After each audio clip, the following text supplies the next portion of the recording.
digambarkan semulia taman-taman syurga Allah Subhanahu Wa Taala, maka nikmat yang Allah Taala kekalkan pada kita ni wajib kita syukuri dan teruskan berdoa minta ke Allah agar apa yang terterima daripada segala pemberian Allah hari ni, iman, Islam, sihat, kuat semua ni, Allah Taala terus kekalkan pada diri kita semua sampai akhir hayat kita, insya-Allah. Amin ya rabbal alamin.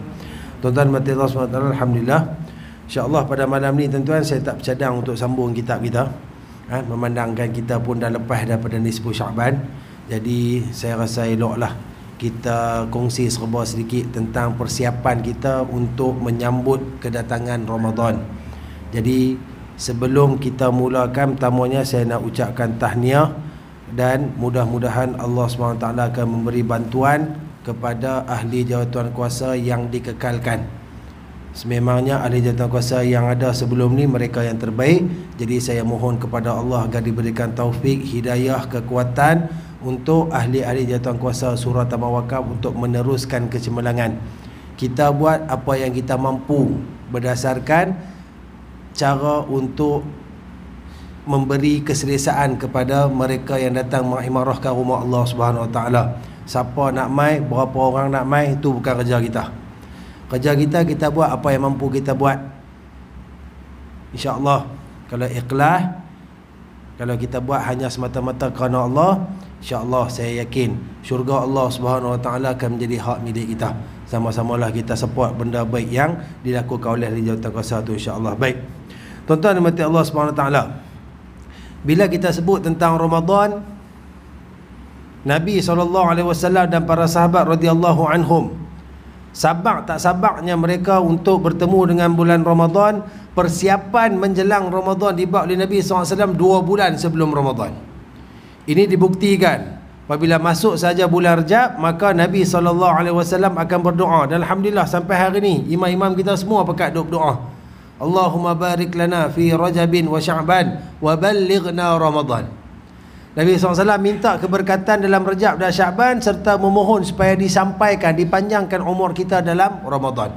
Bermakna itu persiapan awal yang ditunjukkan, yang dilakukan sendiri oleh Nabi SAW dan para sahabat. Cuma kita hari ni tuan-tuan, adat kita bila masuk Rajab ni, dia tak berasa sangat Ramadan. Dia tak tahulah sampai bila kita nak boleh ubah benda ni tuan-tuan.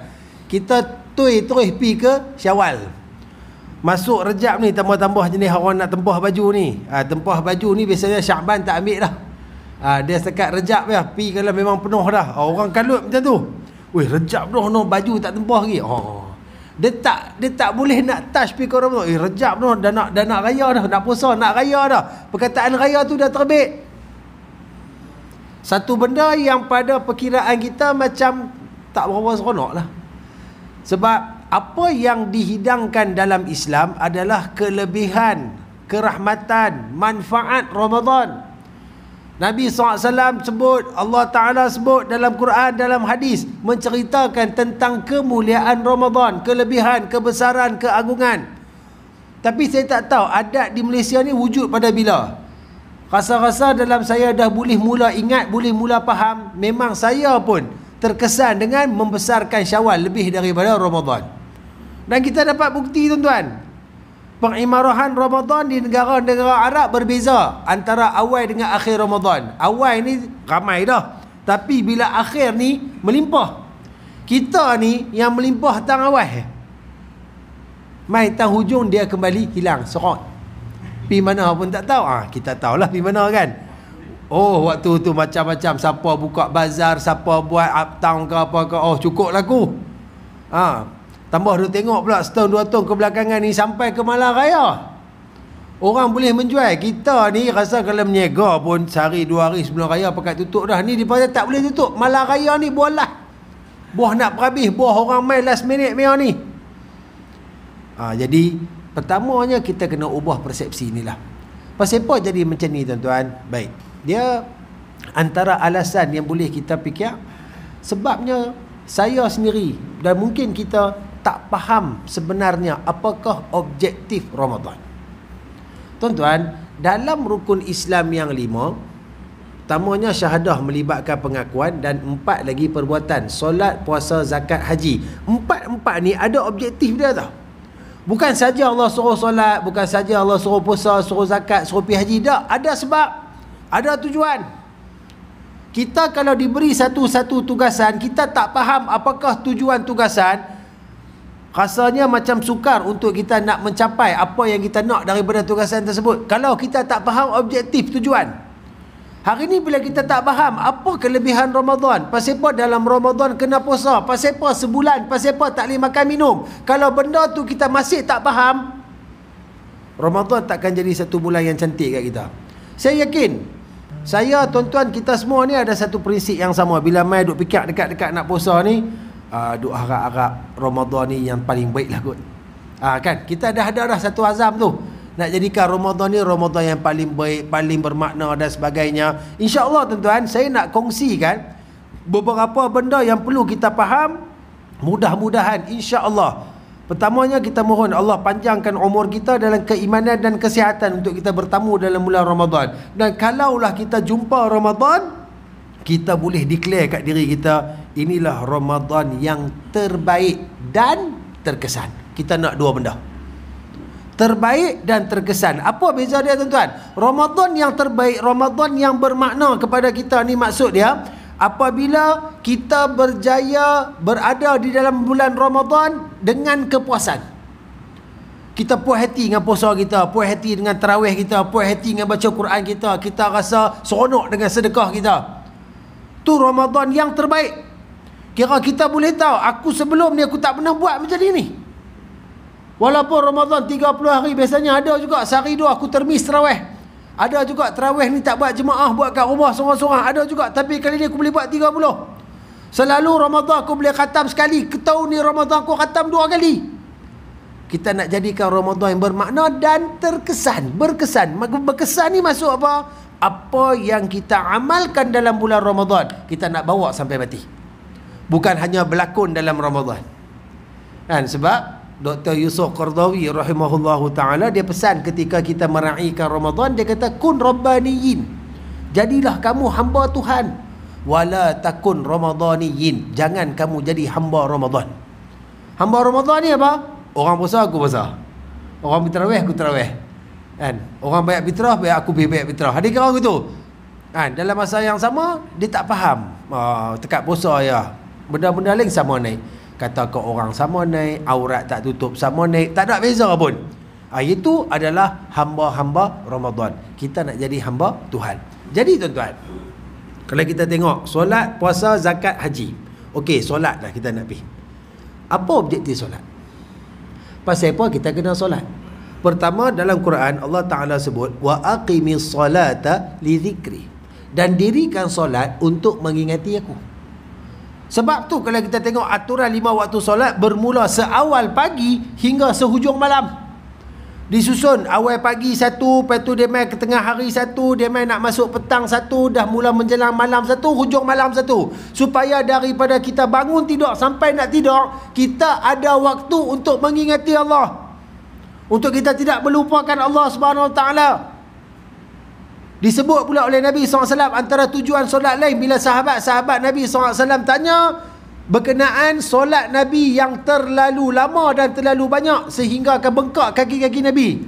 Para sahabat risau kat Nabi SAW, wahai Rasulullah, Tuhan ni maksum, tapi pasal solat ni sampai bengkak-bengkak kaki, lama sampai macam ni. Satu rakaat berjuzuk-juzuk Quran Tuhan baca, pasal apa? Maka Nabi SAW kata apa? Salahkah aku jadi hamba yang bersyukur? Tanda kita nak balas segala yang diberikan oleh Allah Subhanahu Wa Taala dari segi nikmat-nikmat. Mungkin ada pandangan nikmat itu adalah benda yang mendatangkan keseronokan dan kepuasan, seperti masa lapang, seperti dapat makan, seperti dapat pergi melancong berjalan-jalan.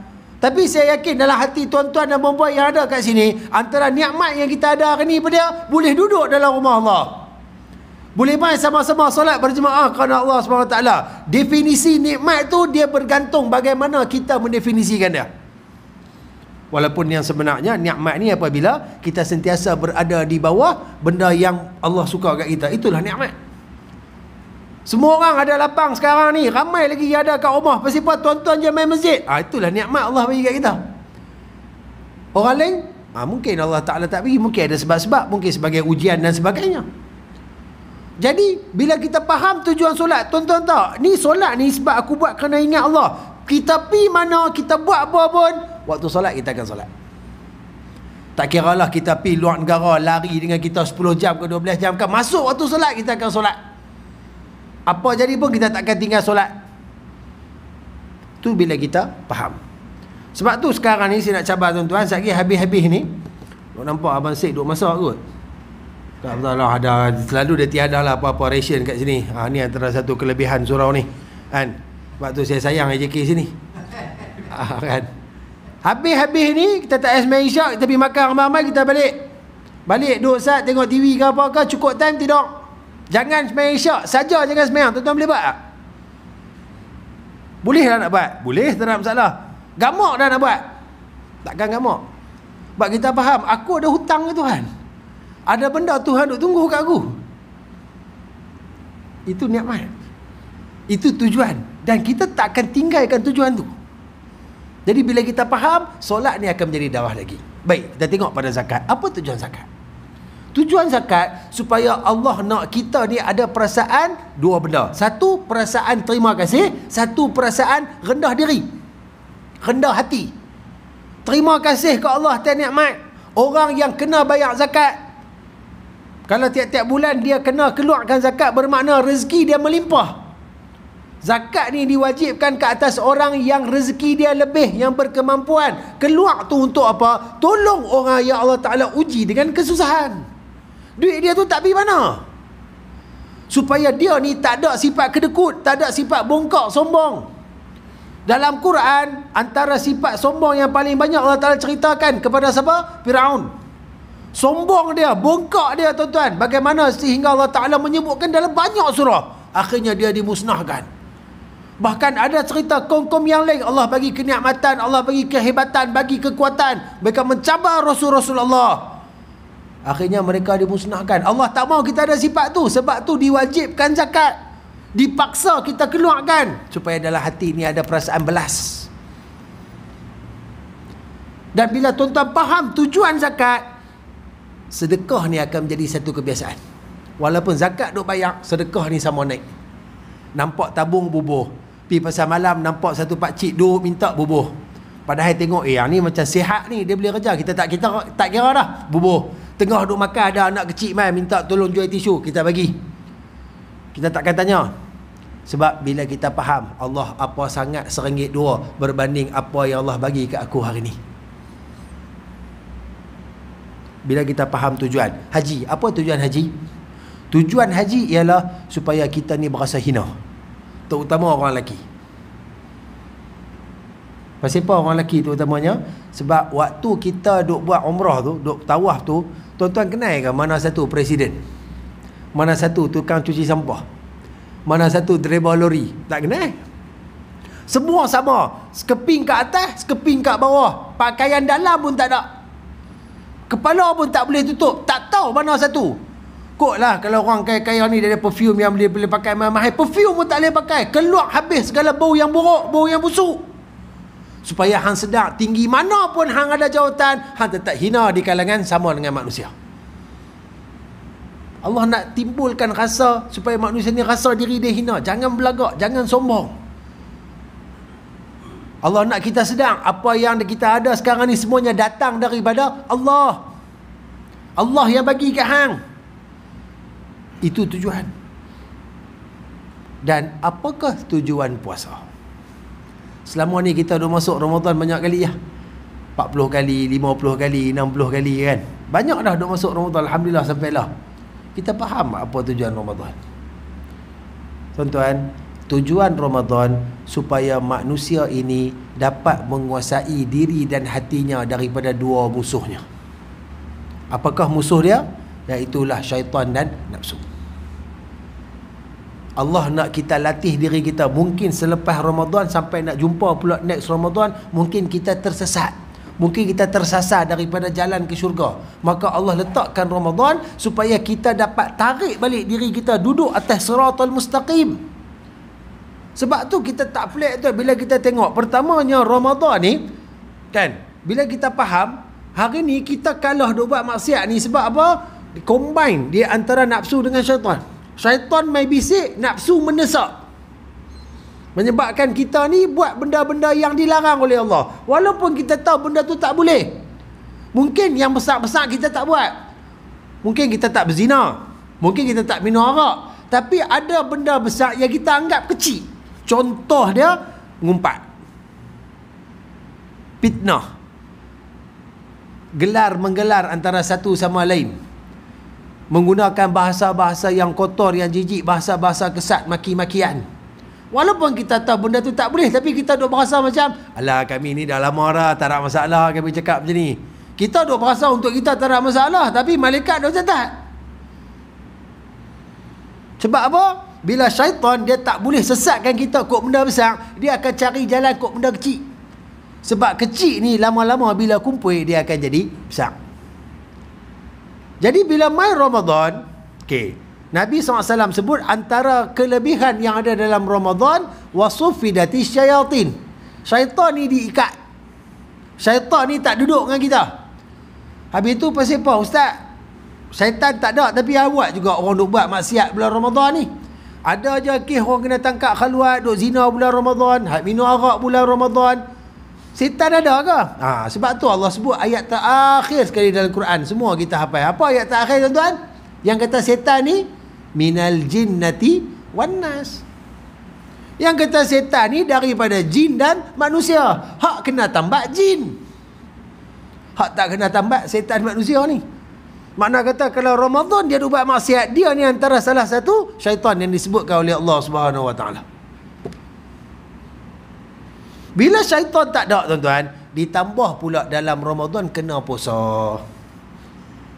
Puasa ni satu ibadat tahan lapar. Tak boleh makan, tak boleh minum. Daripada subuh sampai maghrib. Bila tak makan tuan-tuan, nafsu ni dia berada pada tahap yang paling lemah. Paling down. Bila nafsu ni lemah, dia tak boleh nak bangkit, dia tak larat tuan-tuan. Setan pula tak ada nak support dia tuan-tuan. Sebab itulah bila mai Ramadan, kebanyakan daripada kita pada waktu tu akan keluar hati nurani iman dia yang asal. Sebab tu kita tak pelik Ramadan penuh masjid surau. Kan? Kita boleh tengok pertamanya daripada tarawih first sampai tarawih 10 ni. Biasa penuh. Rasa surau sini pun penuh kot dah. Malam 2. Lepas tu mula kurang lah. Kan? Pilah mana-mana masjid surau pun jemaah tiba-tiba mai. Tak pelik bila Ramadan ramai di kalangan kita yang boleh khatam 30 juzuk Quran. Sehari baca 20 muka tuan, tak bab melawak ni. Luang Ramadan boleh dapat 2-3 muka pun mau sujud syukur dah kira banyak tu. Ini dapat 20 muka. Mai Ramadan pantang nampak tabung, pantang nampak orang minta derma, bagi. Dia punya sedekah berganda-ganda. Duk saja-saja ni mulut ni keluar Allahumma salli ala Sayyidina Muhammad, subhanallah, alhamdulillah. Zikir. Tidak bukan mim nyanyi lagu tu lagu ni. Tak pelik bila benda ni jadi pada Ramadan, sebab pada waktu tu sifat kehambaan itu muncul. Disebabkan syaitan tak ada, nafsu lemah. Itu tujuan Ramadan. Dan sebab tu Allah Ta'ala letakkan tempoh Ramadan sebulan. Sebab apa tuan-tuan? Bolehkah kita nak berubah untuk satu-satu benda sekelip mata? Sukar. Boleh, tapi sukar. Biasanya dia kena ada satu reason yang besar untuk dia segera memberhentikan satu-satu benda yang dia buat. Contoh, jenis kita ni orang-orang Penang ni tuan-tuan, kira kita dengan teh tarik ni kira memang satu favourite lah. Pagi teh tarik, petang teh tarik, malam teh tarik, kira teh tarik lah. Ayak kosong ni jarang minum lah. Orang duk main habang, ni aku duk tengok minum teh tarik banyak kan ni, jaga-jaga manis ni. Kan? Kita ni gula banyak-banyak bukan bagus, duk minum susu tin apa semua. Tak apa, okey lah. Yang ni aku tak kena teh tarik lah, si sawan nanti. Tarik mai apa, dia cakap pandai lah apa semua. Pok kena kencing manis. Kencing manis doktor kata ni kalau hang tak jaga kalau kaki dia kena potong. On the spot dia boleh berhenti. Tu kalau dia main satu reason yang besar. Tapi kalau kita lama dah duk mengata kat orang, duk berasa nak jagalah mulut tu sikit, tiba-tiba esok dia kunci mulut, mustahil lah. Dia kurang tu ada. Dia kena take time. Dia perlukan kepada masa. Dan tempoh 30 hari adalah satu tempoh yang mencukupi untuk kita melakukan perubahan. Kalau kita niat dan berazam seawal hari pertama Ramadan. Ramadan, kita boleh buat tahajud tuan-tuan. Kita boleh bangun awal, sok apa semua. Hari-hari biasa nak mangkit subuh pun kadang-kadang tunggu Tok Bilal main azan tepi telinga pun belum tentu jaga. Kan? Ni Ramadan boleh mangkit awal. Kan? Subuh pukul 6 kata, subuh pukul 6 kita boleh jaga 4, 4.30, 5. Dan lah tahajud dan hajat dan taubat dan makan sok apa semua. Dan biasanya Ramadan ni kalau kita tahajud ni tuan-tuan, kita munajat sikit, tak payah banyak, sikit lah. Teringat dosa lama sikit tu, ayat mata keluar ni kilo-kilo.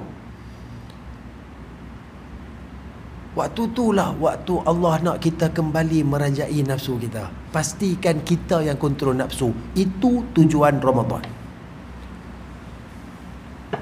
Sebab tu, bila kita nak dapatkan tujuan Ramadan, bagaimana kita nak menjadikan objektif Ramadan itu berjaya dicapai? Apabila kita kena memahami pula bagaimana kita nak memastikan kualiti. Antara kualiti, pertamanya dari segi kualiti utama dia adalah puasa. Puasa kita kena jadi puasa yang terbaik. Rujuk apa yang disebut oleh Imamul Ghazali rahimahullahu ta'ala mengenai tingkatan puasa. Ada 3. Nanti ni bila main Ramadan selalu kita akan dengar balik peringatan ni. Yang kata puasa ni ada 3 jenis. Yang ketiga saumul awam, yang kedua saumul khawas, yang pertama khawasil khawas. Puasa yang ketiga ni adalah puasa yang paling tak guna. Puasa orang awam. Maksud dia apa? Dia ni tak makan tak minum sahaja. Dia tahan perut saja. Akan tetapi hak lain semua dia jalan seperti biasa. Dia puasa tapi tak semayang. Dia puasa, dia buka aurat. Dia puasa, dia kutuk kata ke orang. Dia puasa, dia tengok pornografi. Dia puasa, dia sepak pukul orang. Dia puasa, tapi dia buat semua benda yang tak sepatutnya dia buat. Orang yang macam ni disebut oleh Nabi SAW, berapa ramai di kalangan umat aku yang berpuasa. Akan tetapi bila datangnya waktu berbuka, yang tinggal hanya lapar dan dahaga. Pahala ni sikit demi sikit duk hilang. Sebab tu tuan-tuan, saya nak bawa tuan-tuan supaya kita buat sedikit perancangan dan persiapan. Benda apalah ni yang menjadi masalah yang kita duk buat tak boleh nak tinggal dalam bentuk benda yang dilarang dan maksiat ni. Kita sendiri tahu apa kita buat. Senaraikan tuan-tuan, macam mana cara aku nak hilangkan benda ni? Kita kena buat satu perancangan tuan-tuan. Bila perancangan kita rapi tuan-tuan, insya-Allah Ramadan kita akan jadi cantik.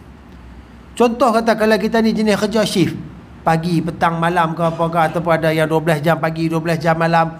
Kena rancang macam mana aku nak jadikan Ramadan ni. Takkanlah bila aku shift malam tarawih aku tak semayang. Takkanlah ni macam mana bacaan Quran aku. Ni semua kita kena rancang. Masing-masing kita punya situation tak sama. Jam sama, masing-masing dapat 24 jam. Situation tak sama. Mungkin untuk orang yang dah melepasi umur 60 kan, yang dah berpencen, duduk di rumah, mungkin waktu lepas tu lapang banyak. Yang kita ni duduk kerja, duduk ada anak kecil-kecil lagi ni. Takkan disebabkan alasan kerja kita nak kurangkan ibadat dalam bulan Ramadan. Takkan letih kerja siang, lepas buka puasa hang melentak apa ular, lepas tu nak melengkak tapi tarawih. Takkan nak bagi alasan macam tu. Macam mana nak jadi Ramadan yang terbaik? Pernah tak kita merancang sebelum Ramadan, yang Ramadan yang lalu? Pernah tak kita buat satu perancangan ibadat kita? Kalau tak, kena buat. Kena ada target ni semua, kena ada siap dah. Okey, dalam bab puasa, macam mana aku nak pastikan puasa aku? Pertama, aku kena tolak saumul awam. Habis tak ada, aku kena ambil saumul khawas. Yang kedua, tingkatan yang kedua tertinggi. Dia bukan sekadar berpuasa perut, akan tetapi dia juga berpuasa seluruh panca indera dia. Mata dia tutup daripada melihat maksiat. Telinga dia kunci daripada mendengar segala benda-benda yang tak elok. Lidah ni dia gantikan segala umpat cerca, fitnah, keji, maki ni dengan banyakkan bersalawat, berzikir, berkalamullah subhanahu wa ta'ala. Tangan kaki ni dia gunakan untuk kebaikan. Contoh kebaikan, kita balik kerja, biasanya Ramadan ni kerja balik awal sikit tak. Balik awal dia pun bersiap-siap awal, dia mainlah masjid surau awal sikit, tolong-tolong hidang untuk buka puasa kan, main-main tengok sapu-sapu sikit masjid surau ke apa ke, tengok keselesaan orang nak tarawih dan sebagainya. Itu kebaikan yang boleh kita buat. Gunakan tangan dan kaki. Yang paling tinggi al-khawas. Dia bukan sekadar berpuasa perut dan baca indera, akan tetapi dia cuba menjadikan apa yang ada pada diri dia tu sebagai sumber mendekatkan diri dia kepada Allah Subhanahu wa taala. Kalau boleh dapat khawasil khawas pun cukup, dapat khawas pun cukup dah. Tapi kalau dapat khawasil khawas, insya-Allah mudah-mudahan orang ni akan masuk syurga melalui pintu Ar-Rayyan. So, bagaimana kita nak jaga pahala puasa kita? InsyaAllah daripada pagi sampai ke maghrib, apa benda yang mengganggu kita, yang menyebabkan kita buat benda lara? Contoh kata TV. Tuan-tuan, kadang-kadang kita tengok TV ni kita tak sedar, tuan, pahala kita duk hilang. Tang mana? Bila kita tengok orang perempuan tak tutup aurat. Saya hari ni tuan-tuan, kalau duk tengok berita, Kak Long baca berita tu dia tak pakai tudung, saya tak berasa pun benda tu salah.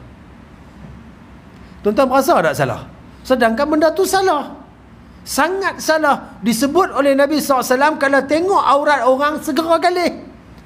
Nampak benda yang tak boleh kita lihat, kita kena kalih. Kita tak boleh habaq. Habis tu nak tengok berita, takkan nak pejam mata. Kita tak boleh cakap macam tu. Patutnya bila kita buka warta berita, Kak Long tu duk baca, dia duk baca berita, dia tak pakai tudung, kita kena tutup TV. Hak tu yang sebetulnya. Kalau TV inilah antara sumber yang menghilangkan pahala kita, kunci TV sebulan. Ataupun kita buka waktu-waktu tertentu. Biasa bila main Ramadan ada jejak Rasul, adalah tanyalah ustaz ke apa rancangan-rancangan agama, buka pada waktu tu sahaja. Kalau nak buka handset, satu benda lagi. Rajin duk tengok TikTok, duk main Instagram, saya kawan tubuh gambar tu, kawan ni buah gambar ni, dia tubuh makanan, dia tubuhnya, macam-macam benda. Jauhkan handset daripada kita. Tempat-tempat yang boleh menghilangkan pahala kita, antara tempat paling utama pahala hilang tak mana tuan? Bila main bulan Ramadan ni, agak-agak tak mana. Kalau kita pergi sini, pahala boleh hilang banyak. Pasar Ramadan. Tu. Daripada subuh sampai asar ni punya duk jaga ni.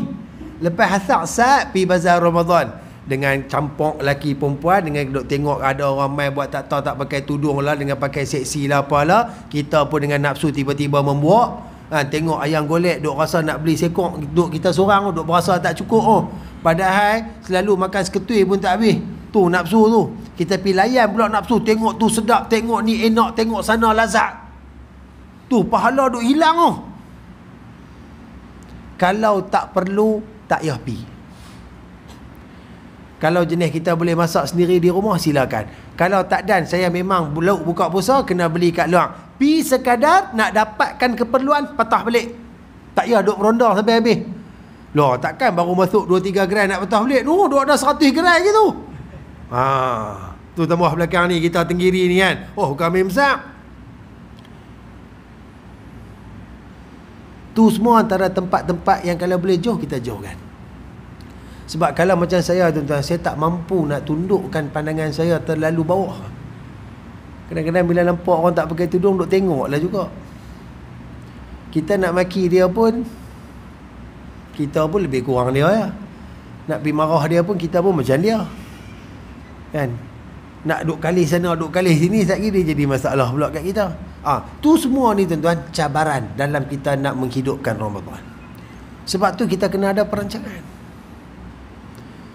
Hanya akan jadi yang terbaik untuk Ramadan ni bila kita faham objektif. Lah objektif dah nampak. So perancangan kita. Okey, yang tu dari segi puasa. Kemudian dari segi ibadat, apa yang kita nak buat lagi? Kita nak hidupkan tarawih. Saya tak ada masalah dalam dari segi bilangan. Nak buat 8 silakan, nak buat 20 silakan. Saya ada masalah dengan orang yang tak buat, walaupun nama dia sunat. Sebab itu satu-satunya solat yang dilakukan oleh Nabi SAW secara tambahan hanya dalam bulan Ramadan. Masuk satu Syawal nak buat tarawih pun tak boleh dah, tak ada dah. Khas Ramadan, walaupun dia sunat, tapi tak boleh nak buat di luar Ramadan, tak edih, tak ada pahala. Dan kita merasakan tarawih ni tuan-tuan kadang-kadang dah jadi macam satu kebiasaan untuk orang yang selalu buat kan. Dah jadi satu kebiasaan. Dah ada untuk setengah orang, tambah orang-orang baru ni, dia merasakan itu satu bebanan. Ish, tarawih no nak buat lo tak larat lah. Dah lah penat kerja baru lepas makan pula, letih lah nak pergi tarawih. Rugi siapa yang sebut macam ni. Tarawih ni kita tak minta panjang pun. Kita tak buat panjang pun. Ada tempat yang buat satu malam satu juzuk kan. Ada tempat yang buat satu malam 5 juzuk. Di Malaysia ni ada tempat yang buat satu malam 10 juzuk. Ada tempat yang buat satu malam 30 juzuk. Di Seri Petaling. Bermula selepas Isyak biasanya tamat 4:30 pagi. Terus sambung dengan suak puasa pula. Satu malam 30 juzuk. Kalau boleh duduk 30 malam tuan-tuan, 30 kali khatam. Lepas tu padam. Ada di Seri Petaling. Seri Petaling tuan-tuan kan, markas tabligh Malaysia. Kan, headquarters tabligh Malaysia di Seri Petaling. Dalam madrasah 20 rakaat. Dia buat satu rakaat tu antara 2 juzuk setengah ke 3 juzuk. Tapi bacaan dia tu agak laju lah. Laju-laju tu pun panjang kan. Sementara nak habis tu. Kita tak buat sampai macam tu. Kita buat bacaan biasa. Kita buat sekadar kira makmum dan habis Fatihah tu imam dah rukuk dah. Tu banyak orang request. Ustaz tak mau panjang-panjang lah. Agak-agak kami dan baca Fatihah lah. Kita dengar tu senyum lah. Baik, beres, tak ada masalah. Kan? Kita nak tengok dari segi bagaimana kita nak menginfakkan diri kita dalam Ramadan untuk melakukan ibadat. Sebab siapa yang melakukan tarawih, dia telah pun dikira menghidupkan malam. Dia telah pun melakukan qiyamul lail. Sebab qiyamul lail, bangun malam ni tuan-tuan, hidupkan malam ini, dia bermula selepas Isyak sehingga sebelum subuh.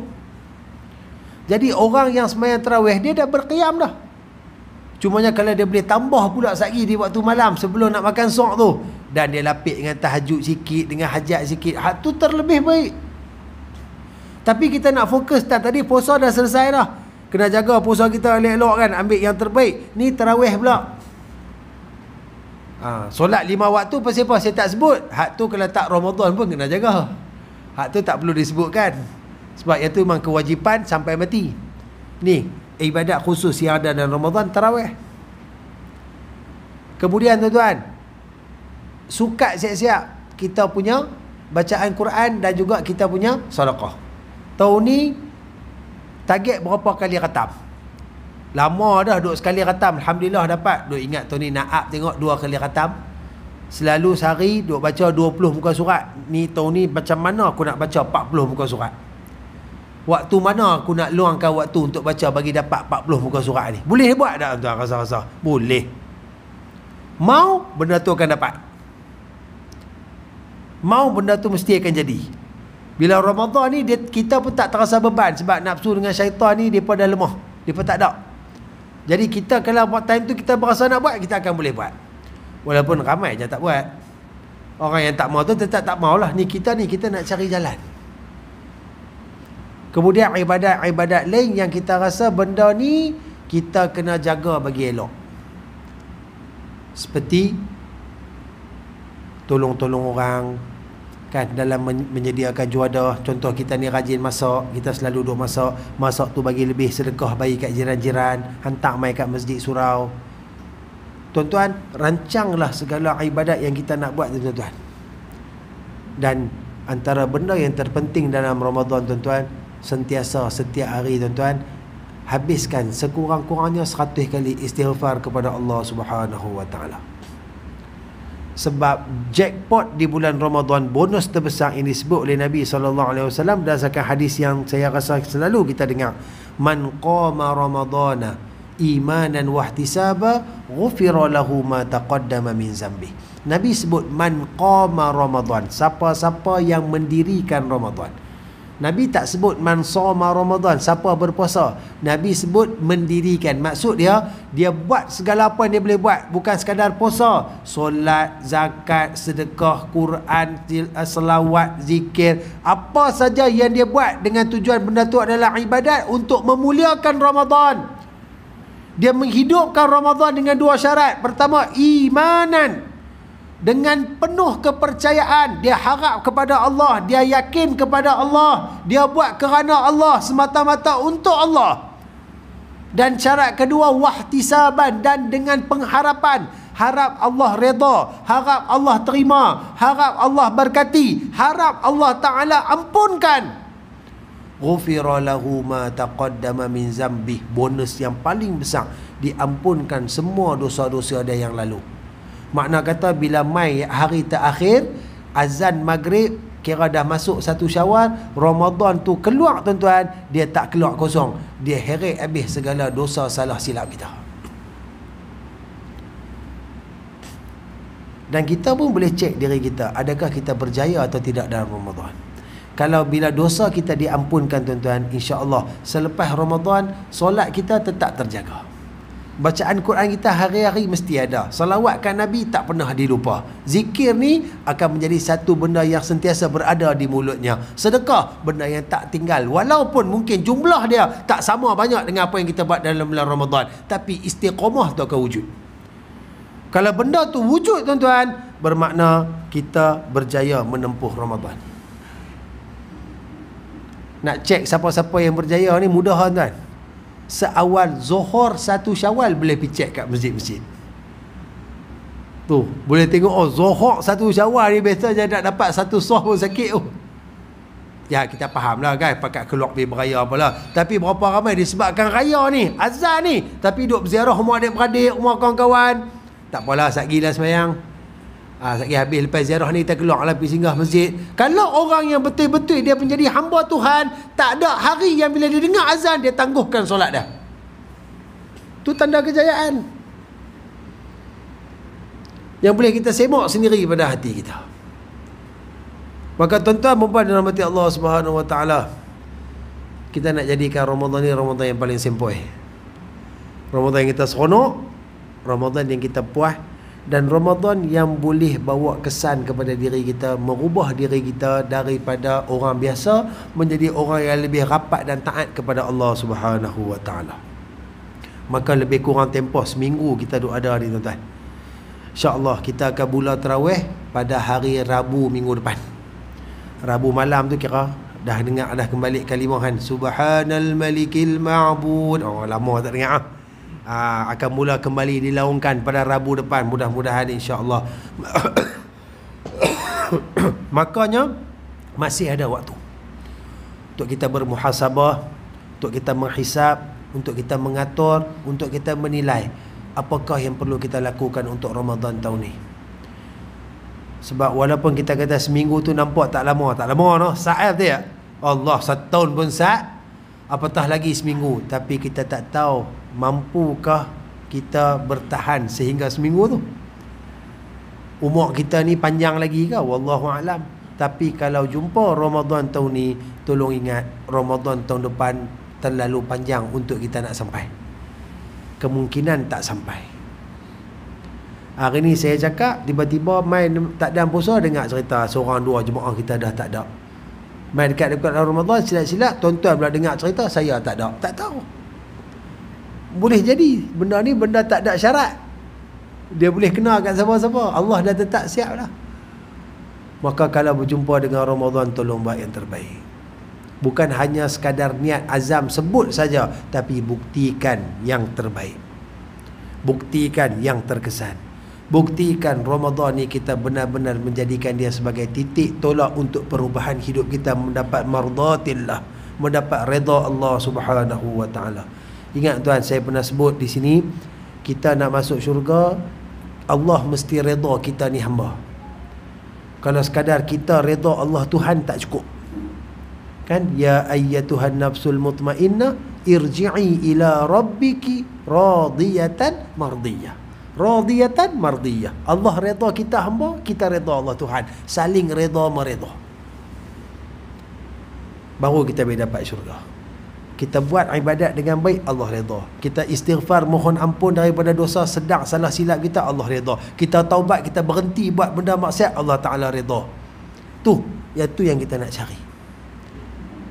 Bila Allah redha kita, tuan-tuan, insya-Allah kita akan menjadi hamba yang bertakwa kepada Allah, sesuai dengan apa yang disebutkan oleh Allah pada ayat arahan puasa, ya ayyuhalladzina amanu kutiba alaikumusiyam kama kutiba alal ladzina min qablikum la'allakum tattaqun.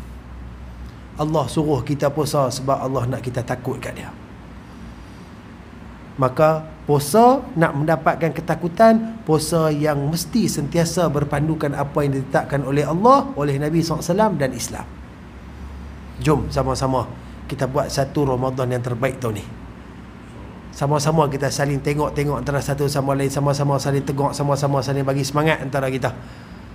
Biar sama-sama kita semua diampunkan Allah. Sama-sama kita semua dapat dimasukkan dalam syurga oleh Allah Subhanahu wa taala, diasbabkan oleh Ramadan yang kita lalui pada tahun ini. Mudah-mudahan insya-Allah. Ya Allah, terimalah ibadat kami, panjangkan umur kami dalam keadaan ketakwaan, keimanan, diberikan kami kesihatan yang baik dan keafiatan yang sempurna. Dan jika kami semua berjaya menjadi tetamu dalam Ramadan ini, ya Allah, jadikanlah kami istiqamah di atas kebaikan, diberikan kekuatan untuk melakukan segala amal ibadat, dan dijauhkan kami daripada dosa maksiat, serta kau berikan kepada kami satu perasaan benci kepada maksiat selama-lamanya sehingga akhir hayat kami, dan kau terimalah istiqamah kami untuk terus kami melakukan pembaktian dan ketaatan kepadamu, ya Allah. Amin ya rabbal alamin. Tuan-tuan dan puan dirahmati Allah, saya berhenti setakat ini dulu. InsyaAllah kita sambung lagi pada pertemuan yang akan datang. Yang baik itu daripada Allah Subhanahu wa taala, yang buruk tu pada kelemahan, kehinaan, kebodohan diri saya.